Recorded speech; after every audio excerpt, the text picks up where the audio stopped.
Kwa bana, karibuni sana ndugu zetu wa Azam FC. Ndugu zangu waandishi wa habari, leo tuko hapa kutangaza mechi ya kiushindani baina ya mashabiki wa Simba na mashabiki wa Yanga, mechi ambayo itachezwa siku ya tarehe 21 ya mwezi huu wa 12, kwa maana ya siku ya Jumapili katika uwanja wa Manispaa ya Kinondoni KMC kuanzia saa 10 kamili jioni.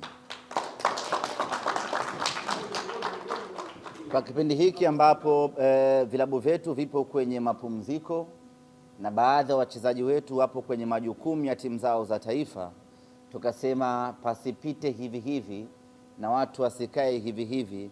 Hebu wacha tuandae jambo la kihistoria la kuwakutanisha kwa pamoja mashabiki wa timu hizi mbili kwa ajili ya kucheza mechi hii ya kirafiki. Kwanza wafurahi, lakini kuendelea kuishi kwenye ile misingi ya pamoja, misingi ya Utanzania, misingi ya upendo. Kumekuwa kuna maneno mengi, kumekuwa kuna vita nyingi kwenye mitandao, kwenye vyombo vya habari, kumekuwa kuna misogoano ya kutosha. Sasa ipo wakati wanafikiri watu kwamba watu hawa ni watu ambao wana uadui, watu hawa ni watu ambao kila mmoja na 50 zake. Sasa mechi hii ni lengo kwenda kuonesha watu kwamba pamoja na yote tunayozungumza kwa ajili ya kuzogoana, lakini bado sisi ni watu wamoja ambao tunaweza tukakaa na kushirikiana na kufanya jambo kwa pamoja. Na hii haishii tu kuwa mechi, hii inakuwa ni festival ya mashabiki wa Simba na Yanga, kwa maana ya kwamba siku ya mchezo wenyewe itakuwa ni siku ya burudani siku nzima katika uwanja ule wa KMC.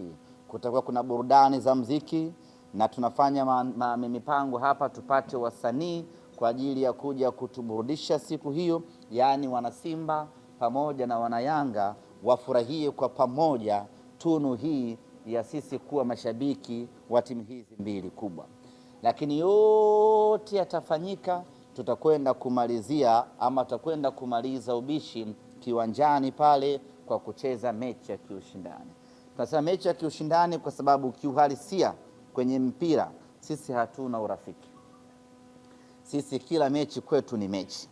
Kwa hiyo kuelekea kwenye mechi hii tunaiita mechi ya kiushindani kwa sababu kwanza lazima mtu apasuke, kwa maana mtu afungwe, na mshindi lazima apate zawadi, na baada hapo mambo mengine yataendelea. Kwa hiyo kuanzia hivi sasa vikosi vya timu zote mbili vitaingia kambini kuanza maandalizi ya kujiandaa na mchezo huo kuelekea katika siku yetu ya tarehe 21. Na kila upande unapaswa kuitazama mechi hii kama mechi nyingine muhimu katika maisha yao. Pamoja ni kwamba ni mashabiki ndio wanashiriki mchezo huo, lakini unabeba hadhi ya taasisi husika. Na kwa sisi Simba Sports Club, au kabla sisi Simba Sports Club, jambo hili ambalo tunakwenda kulifanya tarehe 21 lina baraka za mamlaka zote, kwa maana baraka ya serikali, baraka ya shirikisho la mpira wa miguu Tanzania, baraka ya vilabu vyote viwili kwa maana ya Simba na Yanga. Viongozi wake wote wamebariki jambo hili.